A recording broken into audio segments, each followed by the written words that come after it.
반갑습니다. 2주 만에 여러분 뵙네요. 한 주 빠지는 게 꽤 길게 느껴지네요. 옛날에는 안 그랬는데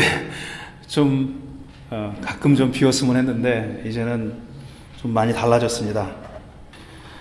자, 오늘은 작년 11월 마지막 주일부터 시작한 시리즈 설교 우리 안에 있는 가짜 하나님 죽이기, 이 시리즈 설교 7번째 날입니다. 그리고 소주제, 간섭하는 하나님에서 지켜보는 하나님으로 라는 이 소주제의 3번째 설교가 되겠습니다. 많은 기독교인들은 세상의 모든 일들이 하나님의 의도와 계획과 목적에 따라 일어난다고 그렇게 믿고 있습니다. 하나님이 의도하지 않은 일은 일어나지 않는다. 세상의 모든 일이 다 하나님의 계획이 있어서 일어나는 것이고 그럴 만한 이유가 있고 목적이 있다는 겁니다. 좋은 일이든지 나쁜 일이든지 그런 일이 벌어진 데는 하나님이 그렇게 하신 특별한 이유와 목적이 있다는 것이죠. 이런 믿음에 대해서 의문을 제기하면 당장 어떤 소리가 들리냐면은, 야, 하나님은 우리 머리카락까지 다 세시고 계신다고 예수님이 말씀하지 않았느냐? 그런데 어떻게 그렇게 얘기하느냐? 하나님 우리 머리카락까지 다 세셨다는데 어떻게 하나님의 의도와 계획과 목적과 무관하게 일어나는 일이 있을 수 있느냐라고 당장 꾸중을 하고 핀잔을 하고, 그런 건 불신이라고, 불신앙이라고 얘기합니다. 또 한 걸음 더 나가서 이렇게 얘기하죠. 하나님이 만약 그런 걸 안 하시면 도대체 뭘 하냐? 하나님이 하실 일이 뭐가 있냐 이거예요. 하나님 세상에 일어나는 일을 다 계획하고 의도하고 이끌어 가시고 당신의 목적을 그 일을 통해서 이루시지 않는다면 하나님 뭐 하시냐는 겁니다. 하나님의 잡이 뭐냐? 하나님이 하시는 일이 뭐냐? 라고까지 얘기합니다. 착한 사람은 복을 주고 악한 사람을 벌 주는 일을 하나님이 아니하신다면 하나님이 하는 일이 뭐냐는 겁니다. 하나님마저 사필 귀정, 인과응보 이런 것들, 이런 원칙들을 외면하신다면 도대체 그런 하나님이 왜 필요하냐라고도 하고, 그럼 도대체 어디서 우리는 사필 귀정, 인과응보 이런 원칙을 찾을 수 있겠냐? 이렇게 언성을 높이는 사람들도 있습니다. 이해는 갑니다. 왜냐하면 우리 사람 사는 세상이 사필 귀정, 인과응보 이런 것들이 너무 안 지켜지니까, 너무 못돼 먹은 사람이 벌 안 받고 잘 살고, 너무 야 저런 사람이 왜 저렇게 고생을 하지 쉽게 착한 사람이 고생을 하는 걸 보니까 야 이거 누구라도 이거 좀 해주셔야 되는 거 아닌가, 하나님이 그 일을 안 하시면 도대체 누가 하시나, 이런 마음이 드는 거는 이해합니다. 사실 많은 무신론자들이 하나님이 없다라고 믿는 그런 사람들이 하나님이 없는 걸 확인하고 믿는 건 아닙니다. 그렇게 믿는 건 아니죠. 이런 이유 때문입니다. 왜 이렇게 착한 사람들이 고생을 하고 왜 못돼 먹은 사람들이 이렇게 잘 되지? 이거 도대체 아무도 바로잡는 분이 없는데 하나님이 그 일을 하셨어야 되는데, 있다면 하셨을 텐데 없으니까 안 하는 거겠지. 없으니까 세상 꼴이 이 모양이지. 이렇게 생각하는 겁니다. 대부분의 무신론자들은 그래서 저는 무신론자가 된다고 생각합니다. 하지만 이런 신앙에는 제가 심각한 문제점이 있다고 말씀드렸어요. 일리가 상당히 있고 바른 신앙처럼 보이지만 심각한 문제점이 있는데, 첫 번째 문제점은 뭐냐면은 사람이 꼭두각시가 되는 거예요. 그러면 하나님이 다 계획하고 당신 마음대로 다 이끌어 나가고, 그럼 사람은 뭐야? 사람이 아무것도 할 수 있는 게 없는 거예요. 사람은 그냥 하나님이 꼭두각시처럼 로봇처럼 부리는 인형 같은 존재가 되어버리고 말죠. 근데 이거는 성서의 가장 기본적인 인간관과 맞지 않습니다. 성서는 하나님을 당신의 형상대로 창조하셨다고 하셨고 가장 중요한 자유를 주신 거예요. 자유와 책임을 주신 겁니다. 이게 성경이 얘기하는 가장 중요한 인간관이에요. 인간에 대한 생각이에요. 그거하고 맞지 않죠. 하나님이 그렇게 로봇이나 꼭두각시라면은 안 맞는 겁니다. 그거하고. 두 번째 문제는, 그럼 우리가 세상을 바르게, 좀 올바르게 만들어 보려고 하는 노력들은 다 의미가 없는 거예요. 하나님 다 그렇게 똑바로 가도 하나님이 그렇게 가시는 거고, 잘못되는 것도 하나님이 이유가 있어서 그렇게 잘못 만드시는 거니까 우린 사람들은 그냥 할 필요가 없는 거예요. 우린 최저임금을 올릴 필요도 없고 어떤 사기치는 사람이 있어도 가만히 있어야 되고 왜 하나님이 다 바로 잡으실 텐데 뭐. 아니면 하나님이 바로 잡으시지 않는다면은 이유가 있을 거니까. 그냥 우리는 그냥 순종할 수밖에 없는 거예요. 우리가 세상을 좀 좋게 만들어 보려고 하는 모든 노력이 다 의미가 없어집니다. 그냥 가만히 있으면 되는 거예요. 운명론자가 되고 마는 거죠. 우리가 앞만 뛰고 날라도 어쩔 수 없는 일. 그렇게 되고 마는 겁니다. 이렇게 되면 하나님은 바꿔야 할 불의한 현실을 정당화하고 은폐하는 도구로 전락하고 말죠. 이걸 가리켜서 인민의 아편이라고 그러는 겁니다. 종교가 인민의 아편일 때는 이런 종교를 인민의 아편이라고 그러는 거죠. 하지만 예수님의 하나님의 신앙은, 하나님에 대한 신앙은 이와 달랐습니다. 예수님은 이런 걸 인정해 보신 적이 없어요. 예수님은 빌라도에게 학살당한 사람들, 그런 갈릴리 사람들이, 많은 사람들이 빌라도에게 학살을 당했는데 누가복음 13장에 나오는 얘기죠. 그 사람들이 다른 갈릴리 사람보다 더 악하기 때문에 그렇게 된 게 아니다 라고 말씀하셨어요. 실로암 망대가 자빠져가지고 깔려 죽었어요, 사람들이. 근데 그런 사람들을 가리켜서도 예수님은 예루살렘에 있는 다른 사람보다 그들이 더 죄를 많이 졌기 때문에 그렇게 죽은 게 아니다. 그런 게 아니다 라고 말씀하셨어요. 그 다음에 태어나면서부터 시각장애자로 태어난 사람, 이 사람이 이렇게 태어난 게 자기 죄 때문입니까? 부모의 죄 때문입니까? 라고 물었을 때 둘 다 아니라고 얘기하셨습니다. 그 누구의 죄 때문도 아니다. 이렇게 말씀하셨어요. 예수님은 사람이 겪는 어떤 불행이 반드시 그 사람의 죄 때문에 그렇게 되는 건 아니라고 말씀하신 겁니다. 뒤집어 생각하면 어떤 사람이 복을 많이 받고 잘 사는 것 같아요. 하지만 그것조차도 반드시 그 사람이 하나님을 잘 믿어서 잘 따라서 그렇게 된 것만은 아닙니다. 반드시 그렇다고 말할 수 없는 거죠. 그러면 뭐냐, 하나님은? 이 소주제가 꼬치꼬치 간섭하는 하나님이냐 지켜보는 하나님이냐인데, 그럼 그게 아니라 꼬치꼬치 간섭하는 하나님이 아니라면 하나님은 그저 물끄러미 지켜만 보시는 분인가? 그저 바라만 보고 계시는 분인가?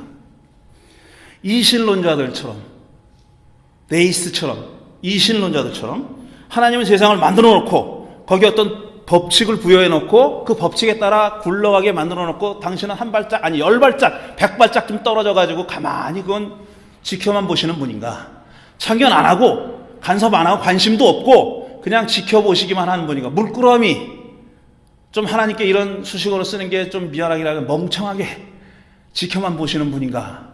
라는 거예요. 그런 질문이 당연히 나오게 되는 거죠.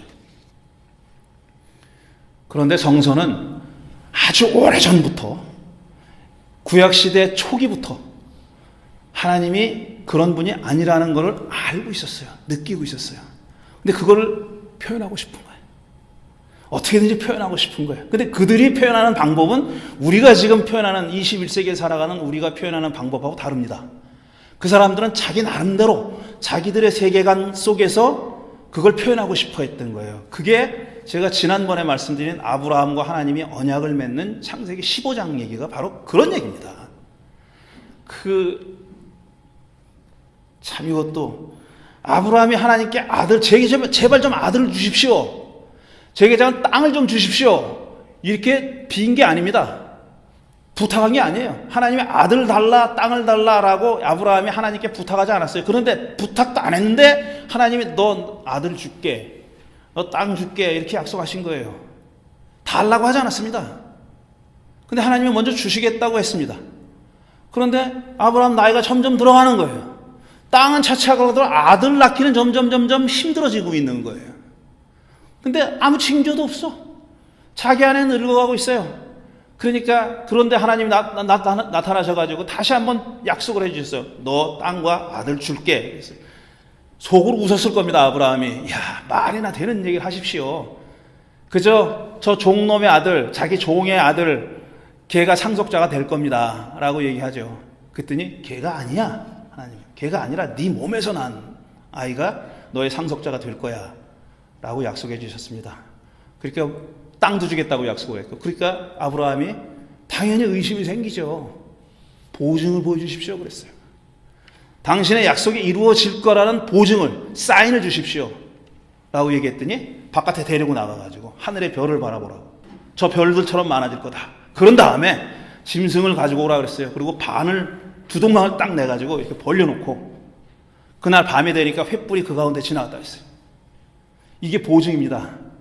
무슨 내용이냐면은 내가 준 약속을 너와 나와 사이에 맺어진 언약을 깨뜨리는 자는 네가 됐든 내가 됐든, 이거 하나님 얘기예요. 네가 됐든 내가 됐든 저쪽에는 짐승꼴이 될 거야 라고 약속하신 거예요. 언약은 쌍방이 맺는 건데 네가 깨든 내가 깨든 저 짐승꼴이 될 거다. 언약을 깨는 쪽은. 주도권을 하나님 가지고 있죠. 아브라함이 무슨 수로 깹니까? 그거를 깨면은 하나님이 깨시는 거예요. 그러니까 하나님이 내가 저 꼴이 될 거다라고 말씀하신 겁니다. 확실하다는 얘기지. 그러니까 내 약속을 믿어라, 그런 얘기죠. 근데 제가 근본적으로 질문하는 게 이겁니다. 하나님이 왜 그래야 되는 거예요? 도대체 왜 아브라함한테 그런 약속을 주시냐고. 달라고도 하지 않았는데 하나님이 먼저 주체적으로 이니셔티브를 가지고 약속을 주신 거예요. 그리고 깨면은 내 적골 될 거야 라고 말씀하신 겁니다. 하나님이 그럴 이유가 없어요. 그런 의무도 없고 그럴 이유도 없습니다. 왜 아브라함한테 그런 약속을 하시고 그걸 내가 꼭 지키고 그걸 징표까지 줄 이유가 없어요. 그런 의무가 없습니다. 하나님에게 가장 어울리지 않는 개념이 있다면 필연이라는 거예요. 필연, 의무. 하나님에게 무슨 필연이 있어요? 절대로 자유하신 분이고 절대자인데, 절대자 하나님께 무슨 의무가 있고 무슨 필연이 있습니까? 하나님 마음이죠. 그야말로 하나님 마음인데, 그 하나님 마음대로 모든 걸 할 수 있는 그 하나님이 아브라함하고 언약을 맺었다는 얘기는 뭐냐면, 여러분 옛날에 운동회 생각하시면 됩니다. 2인 삼각이라는 게 있잖아요. 다리 한쪽을 붙들어 맵니다. 두 사람이. 그러고 나서 빨리 갔다 오는 게 2인 삼각 게임이잖아요. 이기는 팀, 빨리 갔다 오는 팀이 이기는 거예요. 하나님이 지금 자기 스스로 당신 다리를 아브라함하고 잡아맨 거예요. 나 너랑 같이 갈 거야. 나 너랑 같이 갈 거야. 그렇게 한 거예요. 그게 의무도 아니고 아브라함이 기도했기 때문도 아니에요. 그냥 하나님이 그렇게 하신 겁니다. 하나님이 스스로 자신의 자유를 포기하신 거예요. 하나님의 스스로 자신의 절대자이심을 포기하신 거예요. 언약이라는 밧줄로 자기 자신을 묶으신 거예요. 이게 나는 이스라엘 사람들이 어떻게 이걸 알았는지는 모르겠어요. 우리가 믿는 하나님은 이런 분이구나. 그러니까 자기들이 믿는 하나님이 자기들이 히브리 노예였을 때, 에집트의 노예였을 때 자기를 해방시켜준 분 아니에요. 근데 거기서 그치지 않아요. 이 사람들의 하나님 이해라는 건 거기에 그치지 않아요. 그 하나님이 그런 절대 자기를 해방시켜주고 절대 자유하신 분이 우리랑 같이 다리 끈을 묶고 같이 걷기로 작정하셨다고 믿는 거예요. 자신의 약속을, 자신의 자유를 포기하고 스스로 속박하셨다고. 그렇게 하나님을 이해하기 시작했어요. 그게 언약이라는 겁니다. 언약 신학이라는 거는 바로 그런 거예요. 사람들은 하나님께 사필 규정, 인과응보 이런 걸 요구합니다. 하지만 사실 하나님은 사필 규정, 인과응보를 거부하시는 분이 아니라 그걸 넘어서 있는 분. 그걸 아주 멀리 넘어 계시는 분이에요. 거기에 갇히는 분이 아니라는 얘기예요. 하나님은 정의의 하나님입니다. 하나님은 사랑의 하나님 맞아요. 그러나 하나님께 사랑할 의무가 있는 건 아니에요. 하나님은 정의를 추구하시는 분이라고 우리가 믿어요. 하지만 그게 인간들이 생각하는 정의하고 같다고는 아무도 못합니다. 그걸 아는 게 지혜예요. 그걸 아는 게. 내가 암만 최고로 정의롭고 내가 최고로 사랑이고 내가 최고로 최고의 수식어를 해도 그게 정말 인간적인 제약 안에 있다는 것. 하나님은 우리가 생각하는 그 가치들, 사랑, 정의, 평등, 이런 것보다 참 뭐라고 해. 그냥 그걸 끌어안고 계시면서 저 높이 계시는 거예요. 그걸 깨닫는 겁니다. 그런데 그런 분이 자기 다리를 묶었다고 생각하는 거예요. 자기 다리를 내 다리랑 묶었어. 저 멀리 계셔야 맞는 분이 내 옆에 오셔가지고 다리를 묶어. 너랑 나랑 묶자. 이제부터 같이 가자. 내가 묶어달라고 하지 않았습니다. 사정하지 않았어요. 근데 그분이 그냥 묶으신 거예요. 왜? 나랑 같이 있고 싶으니까. 나랑 같이 있고 싶으니까. 막 건너뛰겠습니다. 오늘 좀 빨리 끝날 생각이에요.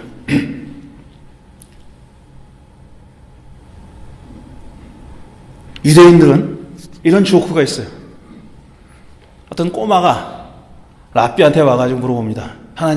랍비님, 스승님, 그러니까 랍비님, 뭐라고 불렀든지 간에, 하나님은 천지를 창조하기 전에 뭐하고 계셨어요? 이렇게 물어보는 거예요. 이게 반농담, 반진담이에요. 유대 사람들의 조크입니다. 랍비가 너 같은 쓸데없는 거 궁금해하는 놈 맴매하려고 매차리 만들고 계셨다. 이게 그 사람들의 대답입니다. 물론 조크지만 진심이 담겨 있는 조크예요. 우리 사람들은 하나님이 창조 이전에 뭘 하셨는지에 대한 궁금증보다는 사실 하나님이 세상을 왜 만들었을까? 이런 궁금증이 더 크죠. 하나님 뭐하러 만드셨어요? 세상을 왜 만들으셨을까? 도대체 이 질문에 대한 대답을 가지고 1000년 이상 수많은 유대교와 기독교의 학자들이 대답을 추구해 왔어요. 하나님이 세상을 왜 만드셨을까? 도대체 나를 왜 만드셨을까? 우리를 왜 만드셨을까? 그 수많은 똑똑한 신학자들이 낸 대답 중에 가장 그럴듯한 게 이겁니다. 멋있게 풀어서 얘기하면 하나님은 관계적인 존재이기 때문에, 하나님은 홀로 유아 독존하는 분이 아니라 무엇과 관계를 맺고 싶어하는 분이기 때문에 세상은 관계 맺기 위해서 만들었다는 거예요. 그걸 좀 저렴하게 표현하면 하나님이 심심해서, 당신밖에 없으니까 심심한 거예요. 그냥 그래가지고 놀이로서 같이 놀려고 세상을 만들었다라는 질문입니다. 그거를 멋있게 표현하면 관계적인 존재이기 때문에 기독교 신학이 삼위일체를 얘기한 이유도 그겁니다. 하나님이 혼자서 너무 쓸쓸한 거예요. 그래서 하나님을 하나지만 세 위격이 같이 계신 분으로 얘기하고 싶었던 거예요. 그래서 삼위일체가 나온 거예요. 하나님이 세상을 왜 만들었을까? 누가 옆에 있었으면 좋겠어서 만든 거예요. 그 얘기는 뭐냐면은 아까 언약을 얘기할 때는 자기 자유를 제한했다 그랬잖아요. 근데 이 호세 마리아 마르도네스라는 제가 지금 한 시리즈 설교의 기반이 된 그 책의 저자는 뭐라고 얘기하면 창조 신학을 이렇게 얘기합니다. 그렇게 풉니다. 창조 신학을. 근데 그거는 사실 이 마르도네스가 한 얘기가 아니라 수많은 신학자들이 지난 1000년 동안 해온 얘기이기도 합니다. 뭐냐면은 창조라는 거는 이렇게 생각하는 사람들이, 하나님이 세상을 만들어 놓고 지배하고 매니플레이트하고 다미네이트하고 막 이거 다스리려고 마음대로 자기의 권능을, 능력을 보여주기 위해서 세상을 만들었다라고 그렇게 주장하는 갈래가 있었습니다. 근데 그런 갈래 말고 아주 소수의 목소리지만 전혀 다른 갈래의 사람들이 있었어요. 다른 신학자들이 있었는데, 다른 주장을 하는 신학자들이 있었는데, 그게 뭐냐면은 하나님이 세상을 만들었다는 것은 당신의 자리가 이만큼인데 세상을 만들어서 이만큼을 세상에 띄워줬다는 거예요. 마르틴 부버가 I and Thou라는 책을 썼어요. 나와 너라는 책. 나와 너. 고전이죠. 정말. 70년 됐는데 나온 지 지금도 고전입니다. 나와 너라는 건, 너라는 게 뭐냐. 이게 바로 하나님을 얘기하는 거예요. 신학을 얘기하는 거예요. I and it. 그것이 아니라, 나와 그것이 아니라, 나와 당신. thou. 나와 당신. 이게 가장 기본적인 관계라는 거예요. 나와 같이 서 있는 당신이라는 건 나하고 눈높이가 같은 거예요. 나하고 눈높이가 같은 거예요. 같은 위치에서 동등한 자격을 가지고 커뮤니케이션, 소통하는 존재가 I and thou입니다. 하나님이 세상을 만드는 건 하나님이 thou로 만들었다는 거예요. 세상을. 그대로서 만들었다는 거예요. 그것으로 만든 게 아니라 내가 쟤네들을 가지고 놀아야지. 내가 내 권능을 자랑해야지. 그래야 저것들이 나한테 껍벅 죽고 절하고 경배하고 갖다 바치고 이럴 거 아니야. 이래서 만드는 게 아니라는 거예요. 이 사람들은 얘기하면 당신 눈높이에 맞춰서 소통할 대상이 필요한 거예요. 그러니까 나하고 눈높이가 맞는 나하고가 필요했던 거예요. 근데 그게 이 마르틴 부버는 그게 나란 인간뿐 아니라 모든 피조물이 그렇다고 얘기하는 거예요. 마틴 부버가 그렇게 얘기 안 했을지 몰라도 그 이후에 그 신학을 이어받은 사람들은 어떻게 얘기하느냐 하면 지금은 온 피조 세계가 나오다. 하나님의 나오다. 그대다. 당신이다. 이렇게 얘기합니다. 그렇게 하신 행위는 바로 당신의 자리를 내어주고 비워주기 위해서. 오늘 빌립보서 2장에서 예수님을 가리켜서 하는 노래입니다. 저거는 하나님이 그 위에 계셨지만 스스로를 비우고 이 땅에 내려오셨다 그랬어요. 소위 케노시스라고, 그리스 말로 케노시스라고 말하는 바로 그거예요. 창조는 하나님의 케노시스라는 거예요. 하나님이 당신을 비워내신 겁니다. 당신을 비워주신 거예요. 당신을 일정 정도 포기하신 거예요. 일정 정도 내주신 거예요. 그렇다는 겁니다. 그러니까 이제 제가 기도에 대해서 얘기하고 끝내겠다 그랬잖아요. 이게 전혀 그 다른 종류의 신앙입니다. 하나님이 우리를 매사에 간섭하시고 이끌어주시고 우리의 기도를 귀 기울여 들으시고 기도가 잘못됐으면 잘못됐다고 알려주시고 잘하는 기도는 들어서 응답해 주시고 이런 신학이 있습니다. 그런 신학이 있어요. 이게 전적으로 잘못됐다고 얘기하는 거 아니에요. 오늘 우리도 기도하잖아요. 제가 조금 아까 기도했잖아요. 여러분들 다 말씀은 안 하지만 입 밖에 언어를 내지는 않았지만 속으로 다 기도하셨잖아요. 하나님께서 들으시라고 기도하신 거잖아요. 저도 그렇게 기도합니다. 그게 잘못되지 않았어요. 잘못됐다는 얘기가 아니에요. 근데 그것만은 아니다라는 얘기예요. 그것만은 아니다. 그것만은 아니다라고 믿는 사람들의 기도는 어떤 거냐?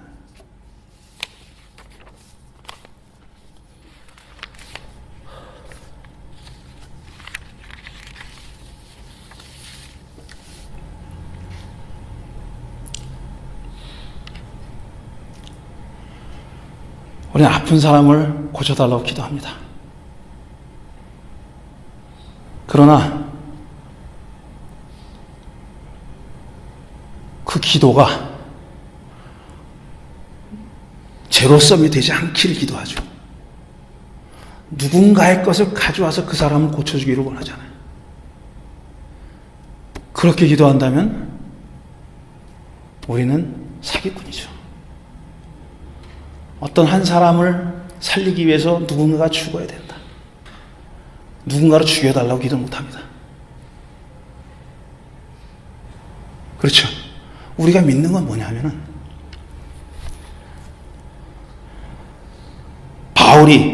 사도 바울이 로마서 8장에서 얘기했듯이 모든 것이 합력하여 선을 이룬다고 기도했어요. 그거가 굉장히 중요한 기도예요. 모든 것이 합력하여 선을 이룬다. 우리는 어떻게 하나님이 이 일을 이루실지 모르고 어떤 길이 좋은 길인지 몰라요. 그렇지만 우리는 아주 제한된 지혜를 가지고 있는 제한된 아주 한계가 분명한 인간이기 때문에 우리 소원을 얘기하는 겁니다. 하나님께 얘기하는 거예요. 알고 들어주기를 바라는 거예요. 하지만 어떤 응답이 올지는 모르는 거예요. 그 응답을 분별하는 지혜가 우리 모두에게 필요합니다. 그러니까 하나님께서 간섭을 안 하는 분도 아니고 꼬치꼬치 간섭하는 분도 아니고 자기를 비워내신 분이라고 믿는다면은 우리는 이루어지는 일의 결과를 가지고 판단하지 말고 길게 보고 무엇이 우리 모두를 위한 선인지 하는 것을 열어놓고 거기에 우리의 마음을 열어놓고 기도해야 된다는 겁니다. 우리는 신앙을 가지고 우리 삶의 가장 어려운 문제들이 해결되길 바랍니다. 내 불안함이 해결되길 바라고요. 내가 지금 바라고 있는 것들이 이루어지기를 바라죠.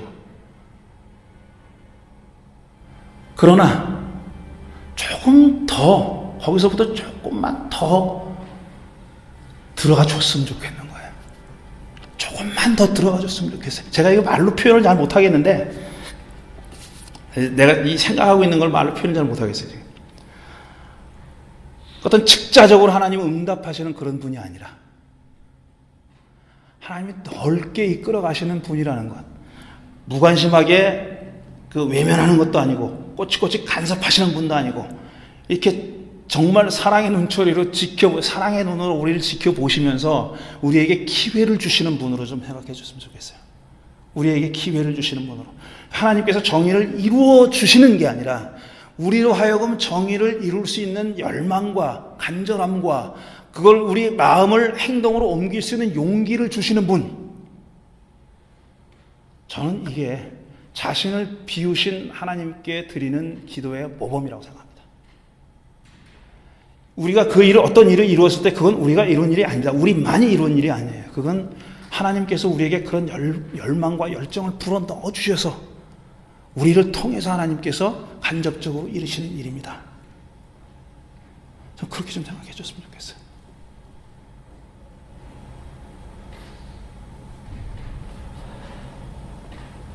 사람과 협업하시는 분입니다. 하나님은 독자적으로 내달리시는 분도 아니고, 사람을 그냥 내깔려 두시는 분도 아니고, 사람과 2인 3각으로 협업하시는 분이야.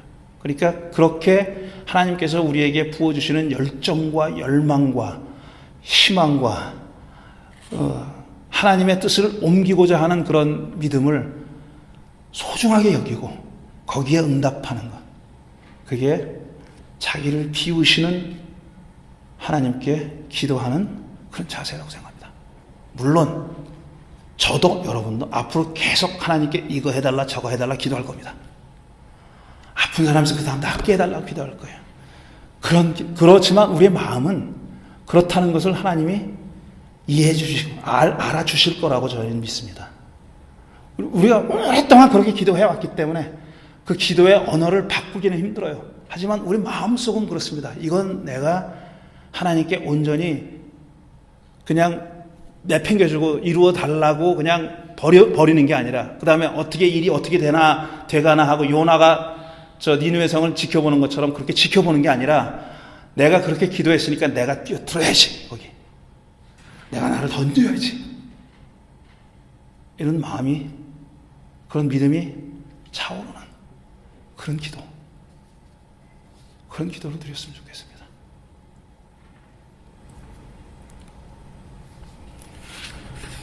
두 번째 소주제는 이걸로 마치겠습니다. 다음에는 이제 희생을 원하는 하나님이냐 생명을 원하는 하나님이냐, 이 문제를 가지고 조금 더 씨름해 보겠습니다. 기도하겠습니다. 하나님께 기도합니다. 하나님께 이것저것을 해달라고 기도하는 것보다 먼저 당신께 기도합니다.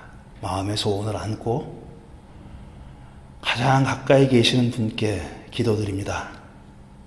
함께 걸어가고 계시는 분께 기도합니다. 나의 소원과 당신의 희망이 점점 가까이 다가가기를 위해서 기도합니다. 마침내 그게 합일되어 하나가 되어서 이게 내 뜻인지 하나님의 뜻인지 구별할 이유도 필요도 없을 때까지 저희들 안으로 깊이 들어가 기도드리겠습니다. 하나님께서 어떤 방법으로든지 저희들에게 당신이 가까이 계시다는 것을 보여주시고 깨닫고 느끼게 해주시기를 바랍니다. 내가 홀로 기도하는 게 아니구나. 당신께서 늘 우리와 함께 계시구나 하는 것을 느끼며 조금 더 힘차게 힘있게 그렇게 살아갈 수 있도록 은총 허락해 주시기를 간절히 기도하며, 또 내 뜻대로 하지 마옵시고 아버지 뜻대로 하소서라고 겟세마네에서 동산에서 기도하신 예수님의 심정을 깊이 이해하고 받아들이며 기도하는 그런 우리 향리 식구들 다 될 수 있도록 은총 허락해 주옵소서. 예수님의 이름으로 기도드립니다.